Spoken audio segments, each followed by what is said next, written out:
Halo Sobat Jurnalis TV, Badan Gizi Nasional atau BGN pada 15 Juni 2026 telah mengumumkan untuk melakukan audit menyeluruh terhadap program makan bergizi gratis atau MBG di berbagai daerah. Langkah ini telah dilakukan karena telah ditemukan data ganda penerima manfaat serta sejumlah dapur yang tidak sesuai dengan standar operasional. BGN juga masih menghentikan sementara pembukaan dapur baru serta menutup dapur yang tidak sesuai dengan SOP untuk meningkatkan kualitas layanan serta menjaga bahwa program ini tepat pada sasaran. Namun sejumlah warga khawatir terhadap kebijakan ini akan menghambat pendistribusian MBG. Lantas bagaimana BGN memastikan bahwa perbaikan program ini akan berjalan lancar tanpa menghambat pendistribusian MBG? Mari kita simak apa kata mereka terkait kebijakan ini.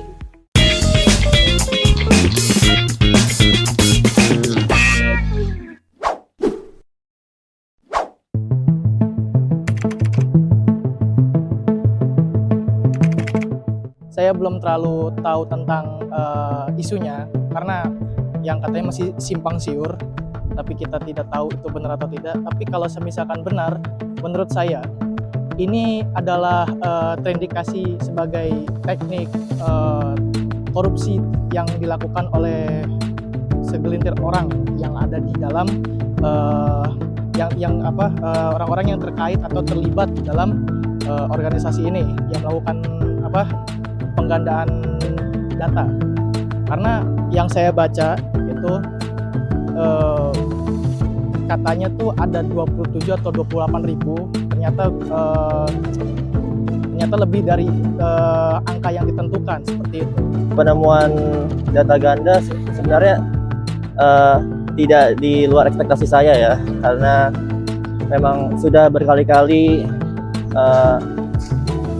saya berpikir kalau program bergizi gratis ini memang mudah untuk dikorupsikan ataupun mudah untuk dimanipulasi untuk pihak-pihak yang tidak bertanggung jawab. Ya enggak banget lah gitu kan, enggak sesuai gitu kan. Harusnya kita punya dana 10.000 ya kan, harus keluarin banyak, sementara kita cuma dapatnya segitu-gitu aja kan gitu. Jadi kan jatuhnya ya kayak nggak tepat sasaran lah. Kalau untuk masalah pendistribusian ganda itu saya baru maksudnya tuh baru tahu, dan kayaknya mustahil kalau untuk di sekolah anak saya pribadi ya, karena kalau dilihat dari pembagiannya itu kan istilahnya per kelas. Kalau per kelas itu kan istilahnya maksudnya sudah per siswa gitu. Jadi udah ketahuan nih kalau misalkan kelas 1 siswanya ada berapa, kelas 2 ada berapa gitu. Jadi kemungkinan untuk pendistribuan ganda itu mustahil gitu ya. Cuman nggak tahu kalau di sekolah-sekolah lain gitu.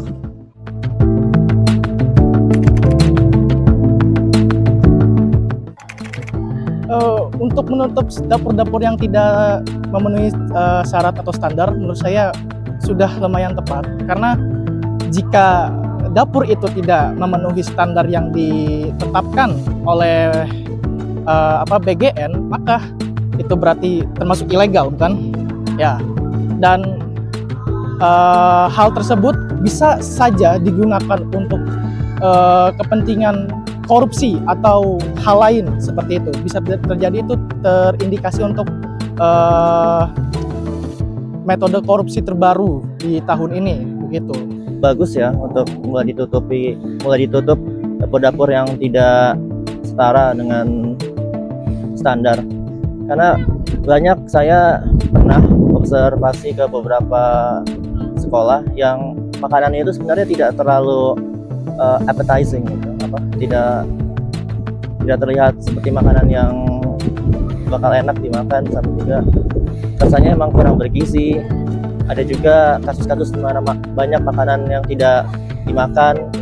Kadang-kadang kan kita tahu kan anak-anak itu picky eaters ya, mereka suka makan yang mereka pilih saja, tidak bisa dipaksa suruh makan sayuran ini. Ya bagus lah ketika mereka bisa mulai menutup dapur-dapur yang tidak not meet the standards. Oh ya iyalah, kalau misalkan dia nggak memenuhi syarat ya iyalah lebih baik ditutup ya kan, daripada udah nggak memenuhi syarat terus tapi masih berjalan kan otomatis kan dana masih keluar gitu kan. Dan gitu kan dia juga menyalahi aturan, harusnya sesuai standar, dia nggak ngikutin standarnya itu gitu loh. Ya itu lagi-lagi kelebihannya diambil lagi kan. Jadi ada hal yang ditutupin lah untuk kepentingan pribadi. Kalau menurut saya sih kurang tepat ya. Cuman yang saya ketahui itu bukannya menutup, malah kalau yang saya tahu di daerah saya itu tuh semakin banyak gitu. Karena emang awalnya itu di daerah sekolah anak saya itu cuman ada beberapa dan tidak semua. Dan sekarang ini kalau nggak salah setiap kayak kelurahan kali ya, misalkan kayak per kelurahan itu sudah mulai ada gitu, sudah mulai ada dapur MBG gitu. Cuman kalau untuk kualitas dapurnya saya kurang tahu ya, karena yang waktu itu di sekolah anak saya itu kan karena deket seskoal ya, jadi itu dapurnya itu emang daerah seskoal itu gitu. Ya insya Allah sih kalau untuk dapur daerah sana itu fasilitasnya lengkap, terjamin gitu, dan ada juga ahli gizinya gitu. Sebenarnya bukan tidak tepat ya gitu, karena faktanya kalau di lingkungan begitu, cuman nggak tahu kalau di yang lain ya, maksudnya di daerah lain gitu. Yang saya tahu sih itu gitu. Semakin banyak gitu, makanya di daerah lingkungan saya tuh malah ada tumbuh beberapa dapur MBG gitu. Kalau itu tergantung SPPG-nya ya, maksudnya dapur MBG-nya ya gitu. Karena kan mungkin setiap SPPG itu tergantung pengelolanya gitu. Kemungkinan sih pas yang di lingkungan kita sih kita yang nggak kecewa banget dalam artian standar gitu. Cuman masalahnya begini, kadang anak-anak itu bukannya tidak ya mungkin bagi dia itu tidak sesuai dengan makanan yang biasa dia makan sehari-hari kali gitu ya. Karena saya pernah waktu itu ya jadi piket pembagian MBG, emang banyak yang tidak dimakan gitu. Kadang bukan masalah dia enak apa enggak ya, maksudnya gitu. Cuman karena emang banyak yang nggak suka juga gitu. Kadang emang nggak ada yang emang bener-bener nggak dimakan, emang ada yang nggak suka gitu. Terus kadang cuman buahnya aja ada yang gitu.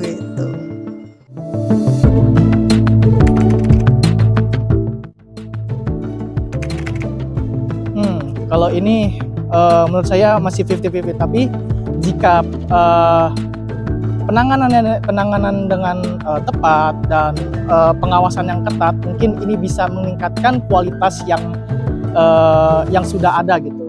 Karena menurut saya pribadi nih, pengalaman dari adik-adik saya yang saya temui adalah makanan-makanan MBG itu kualitasnya sangat rendah menurut saya. Karena kenapa? Makanan yang disajikan tuh benar-benar masih kurang layak untuk memenuhi protein dan kebutuhan lainnya yang ada yang ada di tubuh anak-anak yang seumuran dia gitu. Jadi menurut saya mungkin saja bisa meningkatkan kualitas dan kuantitas dari makanan tersebut. Namun itu dengan pengawasan yang ketat dan peningkatan kualitas makanan yang sangat signifikan. Menurut saya bisa ya, tapi lagi butuh observasi yang ketat dan juga overlook yang lebih tegas lagi ya. Jangan hal-hal yang atau kesalahan yang terjadi di masa lalu terjadi lagi. Nggak juga, daripada bikin yang baru mendingan yang lama aja dia dibagusin, dirapiin. Ya kan? Jangan, ya kan kalau bikin baru ngeluarin duit lagi. Ntar orang ini lagi. Ya kan, dananya ya kamu tahulah yang kayak gitu. Kalau kata saya sih enggak lah, mendingan jangan buru-buru bikin baru dulu, mendingan yang lama juga diperbarui. Kayak misalkan kayak tadi kan Mbak bilang ada yang ditutup karena nggak bagus gitu kan. Karena saya juga bilang kalau bisa jangan ditutup dulu, tapi diobservasi dulu, dilihat dulu apanya kurangnya gitu loh. Jadi jangan apa-apa main tutup, main bikin baru, main tutup, main bikin baru, itu kan sama aja kayak ngeluarin dana baru lagi. Jadi kebuang-buang. Terus dari tutup buat apaan? Kalau ditutup buat rumah gue enak, kalau ditutup buat jadi mangkrak begitu aja apa nggak sayang? Kalau menurut saya sih tidak menjamin ya, tidak menjamin. Tapi saya juga nggak tahu juga ya gitu, karena kan itu kalau persepsi saya ya, kalau bisa sih yang lama kita inin aja, kita perbaiki gitu kan, daripada membuka lahan buat MBG yang baru gitu. Cuman permasalahannya juga tergantung di daerahnya. Kayak misalkan nih banyak sekolah-sekolah tapi cuman ada dapur MBG 1 atau 2, dan itu tidak semua mereka dapatkan gitu. Cuman permasalahan dia mau apa enggaknya kan kadang tergantung dari sekolahnya juga ya, tergantung dari sekolahnya masing-masing juga gitu. Kadang ada yang tidak mau menerima MBG, ada yang emang mau tapi dia belum ada apa ya istilahnya tuh dapurnya gitu. Kan sempet ya kayak kita suka ngobrol sama ibu-ibu ya di lingkungan, kita belum dapat karena emang apa namanya dapurnya nggak ada gitu. Maksudnya jadi apa ya istilahnya nyari lahan dulu daerah situ gitu.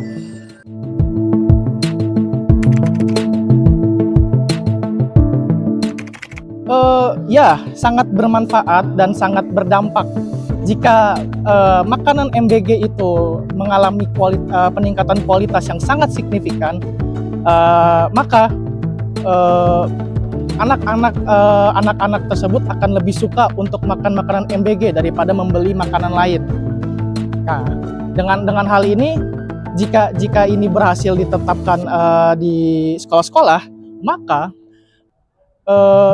anak-anak ini akan menunjukkan efek dari makanan MBG itu, seperti mungkin mereka kecerdasan IQ-nya meningkat, terus pola nafsu makan mereka bertambah, dan juga sebagian lainnya lah. Nah, ini juga bermanfaat juga untuk orang-orang tua.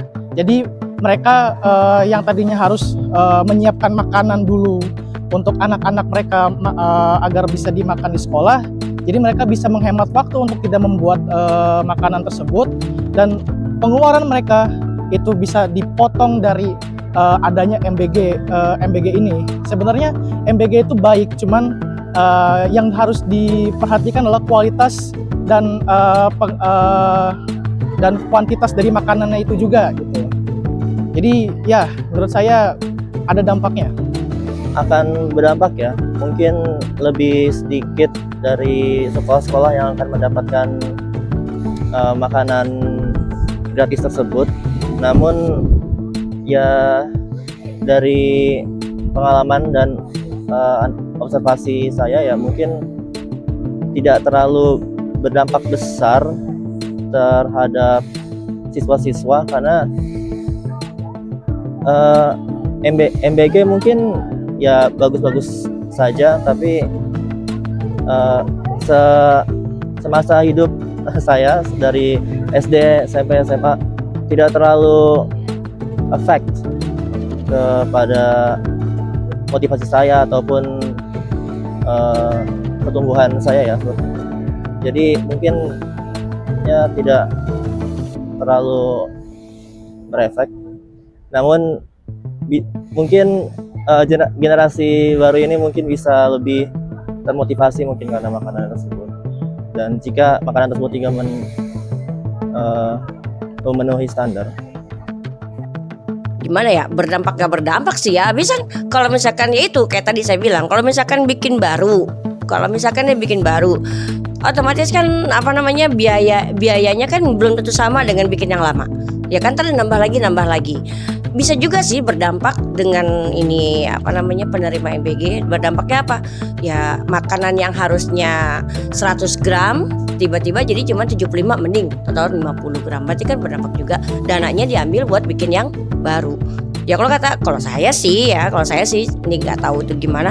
Yaitu daripada bikin yang baru, yang bagusnya, yang lamanya dibagusin lagi, diperbaiki lagi. Jangan apa-apa rusak langsung ganti, apa-apa rusak langsung. Kecuali mau benar-benar bobrok aja masih bisa dibenerin kan. Gitu. Sayang lah, mendingan duitnya buat perbaiki makanan isinya MBG aja. Gitu. Ya satu kotak nampan tray gitu kan kecil-kecil, mending kalau ke dalam banget. Kalaupun dalam banget diisinya juga cuma sedikit. Saya suka ngeliat gitu, saya suka ke sekolahan anak saya pas lagi ada ini ya saya lihat gitu. Jadi kita tahu lah, tapi kan kadang-kadang kita suka nggak mau tahu, biarin aja gitu. Sebenarnya kan kalau buat pelayanan ke anak mau dapur lama maupun baru sebenarnya nggak ngaruh ya, karena taunya itu si anak kan istilahnya dapat MBG entah dari dapur mana gitu kan. Ya kebetulan juga anak saya emang beda dapur. Awalnya kan ya kan ada dapur yang sebelumnya. Nah kemudian tiba-tiba emang ganti. Tahu-tahu ada yang lebih mendekati dari sekolahnya, karena mungkin itu lebih gampang kali ya penyalurannya gitu. Dan itu sih tidak mengaruh bagi siswanya, dalam artian itu entah dari dapur manapun tetap aja sih gitu. Cuman kalau masalah dimakan nggak dimakannya ya, itu ya maksudnya masalah maksudnya masalah isinya gitu ya. Ya emang tergantung anaknya juga sih gitu. Kadang ada yang emang mungkin lapar ya dimakan, atau mungkin kita kan nggak tahu juga gitu. Temuan data ganda dan evaluasi sejumlah dapur menjadi perhatian penting bagi wali murid. Mereka berharap pemerintah dapat menjaga kualitas ini di samping pembaharuan fasilitas baru. Transparansi anggaran, ketepatan sasaran, penerima manfaat, serta kualitas makanan menjadi kunci keberhasilan pada program ini. Dengan pembenahan penyeluruh, MBG diharapkan menjadi manfaat yang optimal bagi tumbuh kembang anak Indonesia. Jangan lupa untuk terus update berita terbaru di Instagram dan TikTok @jurnalis_tv. Saya Hope Faironisa, pamit dan kita akan bertemu di reportase berikutnya. Sampai jumpa!